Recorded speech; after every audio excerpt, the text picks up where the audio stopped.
Hi there, folks. Saber Four here.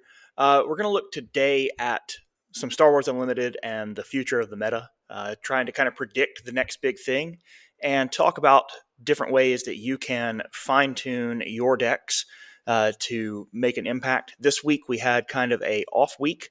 You had some store showdowns and a couple of 1Ks, other things like that were kind of smaller overall tournaments, but nothing that was on the order of a sector qualifier.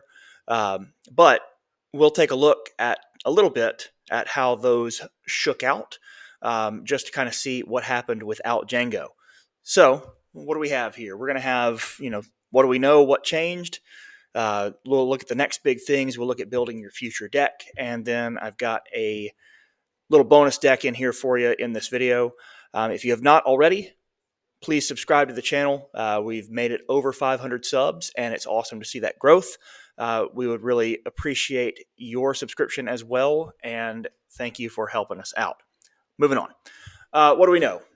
The first thing we know is that Jango skewed the data. This is a chart that was following all of the metagame for the first couple of weeks. Jango is the top left corner, and when you run him and you follow him all the way out, what you see is a lot of green in his matchups. There's some, like here, the Cad Bane blue. There's a couple others, the Bosk blue, that he was a little bit in the red into. But you notice that all the way out here at the edge, we still have enough games that we were getting solid data on his matchups. And really the only other deck that happened to was Quinlan Voss, who is the second right here, and that's Quinlan Tarkentown. If you also take a look, Quinlan is this second line on the vertical columns. He's only got a couple of decks that were doing well into him. And as I said, he's the only other leader that was so prevalent in the early meta that we have full sets of data on him. Out here where this chart is black, we don't even have games between some of these matchups. And that's how much Jango was skewing that data. Quinlan fared better than just about anything else. He was second best behind a very dominant deck. 9 top 8s, better than Han and Cad Bane at 5. 1 victory using ECL. 4 other leaders had 1 as well. As I showed you, he was green into most decks as the Tarkentown variant. Boba Yellow really struggled into major matchups. Piet had underperformed expectations. A few other outliers were there, but their data pool was just not that big. And so we don't have a clean look right now at how some of those shape out in a long stretch. We have good looks at them with 9 games, but we don't have good looks at them over 60 games. And there were places in the data set where Jango had 110 or more. What changed? Obviously the Jango Fett suspension, but also triple dark raid, which is a heavy blow to a lot of cunning and villainy strategies. In Boba 4, which is a deck that I looked at on this channel, you lost a major tool, because I would play this as early as turn 2, going to get Fett's Fire Spray, use the on-attack ability, use the indirect damage that comes out with it, and get it back to my hand. And we've lost that ability. So Boba Fett 4 lost some teeth. The Piet matchup, this was the only reason, in my opinion, that you were playing Piet Yellow. You have a ship in there that has ambush, that's a capital ship, and really that's it. It's small. Chimera that is in yellow, yes, it's shielded, but it doesn't have a whole lot of teeth compared to some of what's out there in blue and in blue, red, and green. And so yellow, really, triple dark raid was your reason for being here. The DJ suspension is maybe a little bit more impactful on the overall metagame than triple dark raid. Triple dark raid did not play. Was a major tool. DJ was a major hindrance. And why he's a major hindrance is that if you were playing into Han, especially if you were playing into Han Yellow, as soon as Han Yellow had the ability to be on 5 resources, you had to look and see if DJ was going to get played, and you had to either hold back and pass into him and wait and let him do what he was going to do for the ability to maybe stop DJ and keep him from blowing up one of your resources. But without DJ there, the ability of several leaders that were 6 cost and higher to actually see the table and to make an impact is going to increase dramatically. The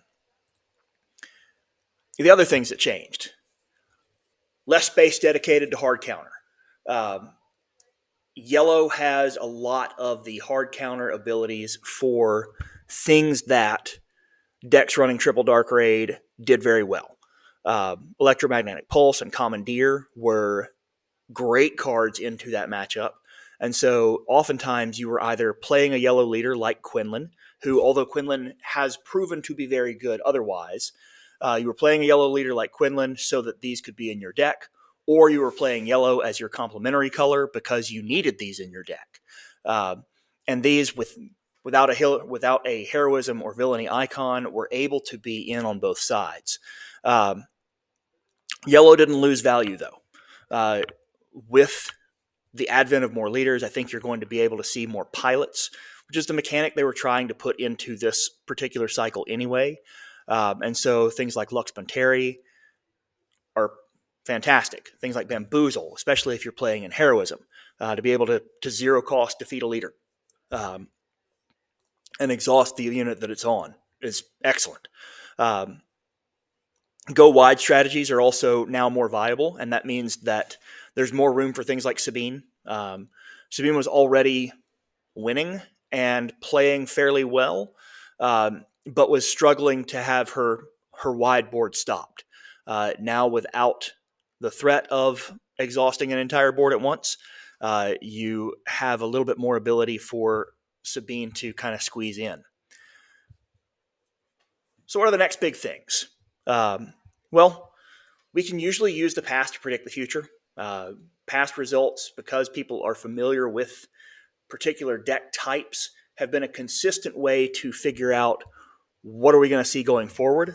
Han did lose that major tool, but Han, Quinlan, and Sabine have been consistent performers. Han was a consistent performer before DJ was a big part of his toolbox, and Han Yellow and Han Green are still very, very strong decks, even without the ability to blow up one of your opponent's resources.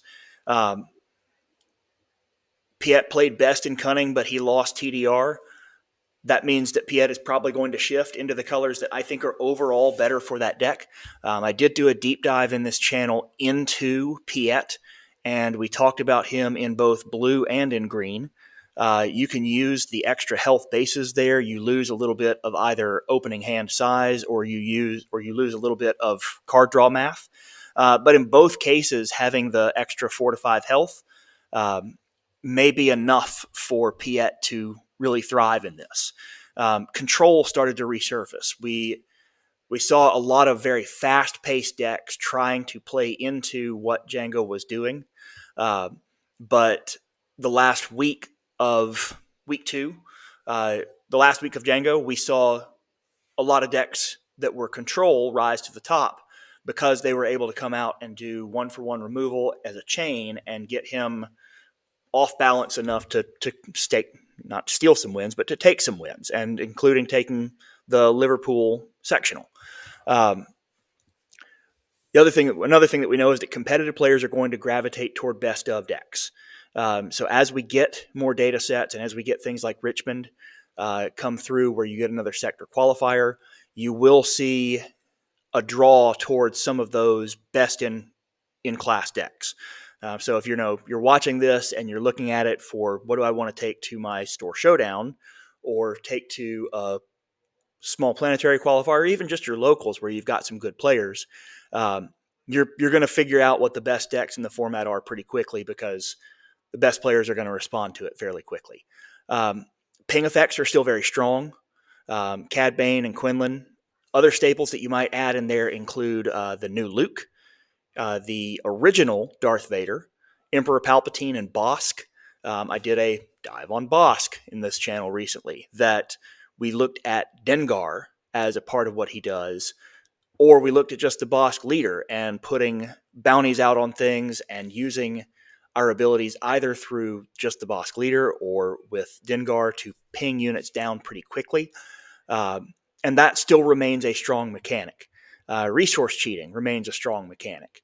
And so Han 1, Han 2 are both very efficient with that. Piet is very efficient with that. And then also action economy. And we'll talk about that just a little while later. What do we know from a smaller weekend?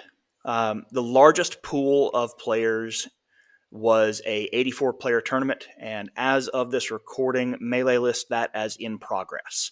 I may come back with a short later on that kind of talks about this one, or a little small video on it if things come out that are very different than expected.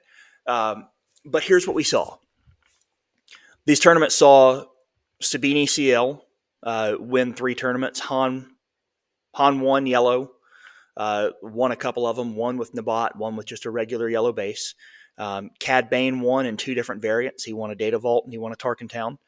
I have covered the Tarkin Town on this channel. I have covered Cad Blue on this channel. I did not cover a green here yet, but we may take a look at that one later on down this week.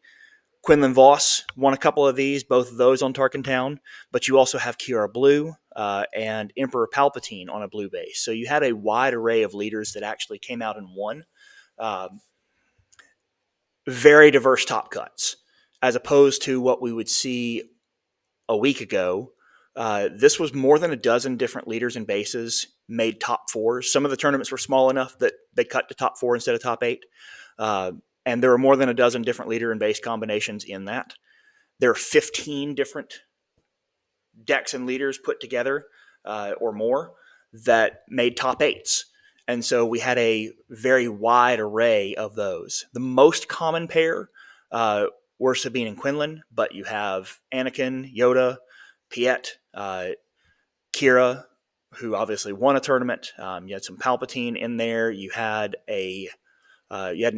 an Iden on Lake Country that made it in there. So the extra health on Iden rather than buying the 2 extra resources off of Vigilance. I don't know why, but that's the way it went. Either way, a much more diverse weekend, which is absolutely the target and goal of suspending cards. So let's talk about building your future deck. Last week, we put up a thing with kind of the meta and how the pillars of this game work. I'm not going to rehash that. I will link that video in the description. Pick a pillar. If you're looking for something new, if you're coming off of playing a deck that you are familiar with, or you just don't know what is your type of thing, pick a pillar. This game has 3. It has a couple of other kind of subtypes that are in there, but this game has 3. And they are aggressive, mid-range, and control. Each of them is slightly weaker versus one of the others, and each of them is slightly stronger versus one of the others. Aggression tries to get in under control decks, get your second or sometimes third unit out in a turn, and have more on the field than a control deck can deal with at once and just outrun them. But they're weak to mid-range because mid-range is going to keep climbing up its progression, and they're going to outvalue you in units. Mid-range is strong to that aggression deck, but they're weak to control because control is going to be able to do a lot of 1-for-1 removal since those mid-range decks are trying to climb orderly up their curve. And then you have control decks, which, as we said, strong versus mid-range, but aggro can sometimes get under them. With your pillar in mind, pick a mechanic. As we said, ping damage remains very strong, being able to continue to deal damage to other units outside of combat. If I am not having to, when you're playing your pre-release, often your pre-release consists of slamming units into units until you have enough board advantage somewhere to put them into the base. And then trading and trading and trading until the game is done somehow. In a constructed game, Ping damage can really help out with that idea of trading units when you have to, because it allows you to deal some damage into a unit prior to having to engage it in combat, and allows your smaller units that you have spent less resources on to trade up into bigger units. And that is a strong mechanic to deal with. Similarly, resource cheating, being able to either put down a resource or put down a card for less than its cost, uh, remains a very strong mechanic in this game. It has been one since set 1 with Han and set 2 with the second Han. The original Boba Fett was suspended because he was too good at it. The fourth set Han resource cheats very strongly in his deploy turn. Now he's a little bit more risky with it, but he also has a damage mechanic that's added to him, so he can do both sides of a little bit of ping damage. Well, it's not an actual ping, but a little bit of bonus damage, and at the same time he can get a resource cheating flip. And then finally, action economy. Action economy would be things like Sabine combines this on ECL. So Sabine being a very aggressive deck, being able to come in low, but with Energy Conversion Lab, able to bring one of her units in to solve a problem immediately and attack with it right now. Leia does this very efficiently. Other cards that that are able to combine this, Kazuda does this very efficiently because he can remove he gets to take a next action if he's using his leader side ability. Pair your mechanic with a base.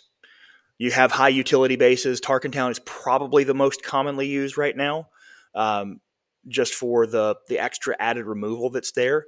But a huge advantage if you compare that with a pinging leader. Energy Conversion Lab, ECL, and getting ambush onto a unit is big. Thermal Oscillator is a very nice one to pair with if you don't need that mechanic otherwise, because it allows you a little bit more consistent card draw.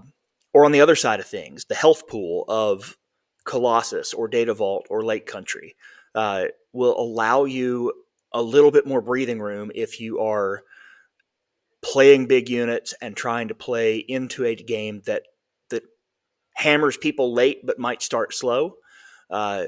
Using the extra health pool of Colossus or Data Vault is a nice way to go. The next thing to do is play test. Put your deck together, make all your pairings, and then do some work with it. Play some matches into your strength. Find out if your mid-range deck can beat the aggressive decks consistently.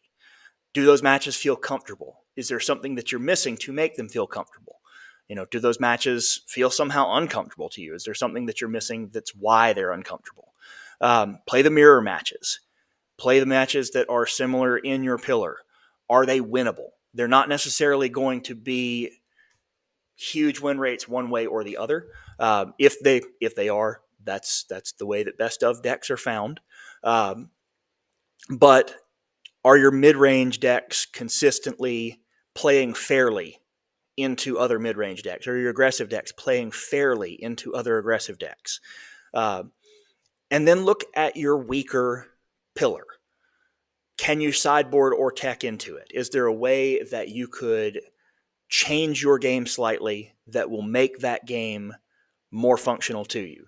Back at the end of set 3, there was a strategy. I played Kira at a PQ, and one of the strategies that I looked at with a couple of other people who had mentioned it was the idea of conceding game 1 into control, knowing that you were really one sideboard card away from being able to play that game much more fairly, and rather than take the time of play a mid-range soft control deck into a hard control and lose the battle of time, conceding game 1 out of the gate, making that game 2 more winnable, making that game 3 more possible. And so doing your play testing, doing your homework is a great way to figure out how your future deck is going to work. I promised you a bonus deck. This is the King of Ping. And what I've done here with Luke Skywalker, and I've adjusted this a little bit from when I called him meta adjacent at the start. just about everything that's in here plays with a specific synergy. And what that is that I have made my units almost exclusively things that have an on-attack ability so that I can have hotshot maneuver online. The only couple of them that are here are things that are there for utility. Anakin's Interceptor gets bigger if there's more damage on a base. Frisk allows me to remove an upgrade, a small upgrade.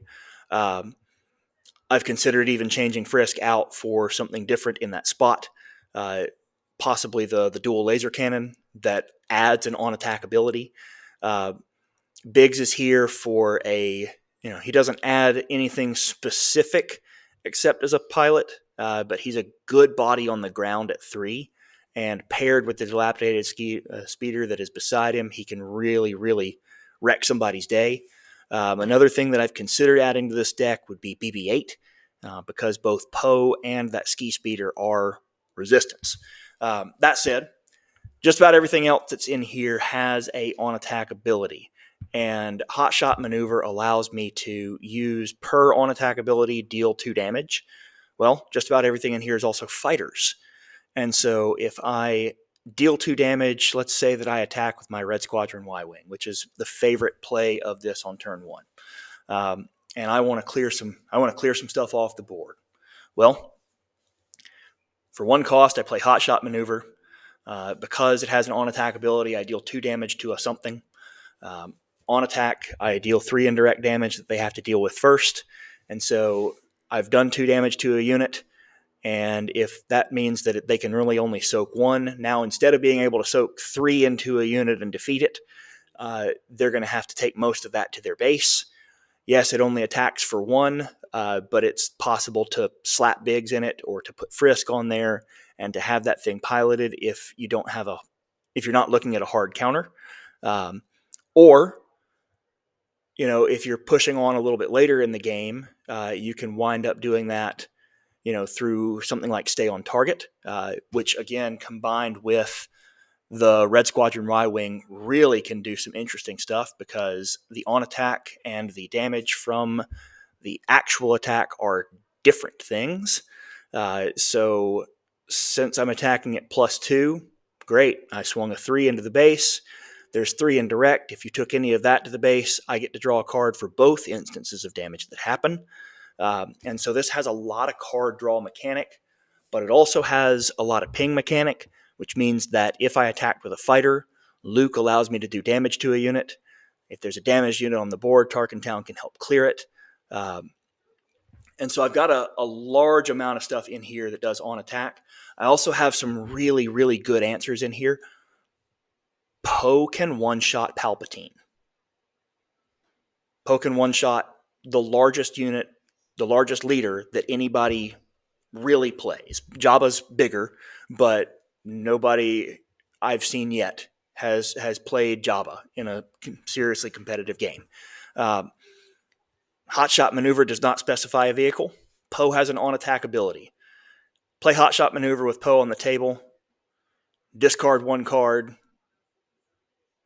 You dealt 2 damage with your on-attack ability. You dealt 2 damage from your discard with the on-attack ability with Poe, and you swung for 6. You can clear Palpatine in 1 go. And so he is capable of coming down at 5 resources and really holding the board hostage in a way that nothing else can, and especially in a deck that has this kind of trick in it.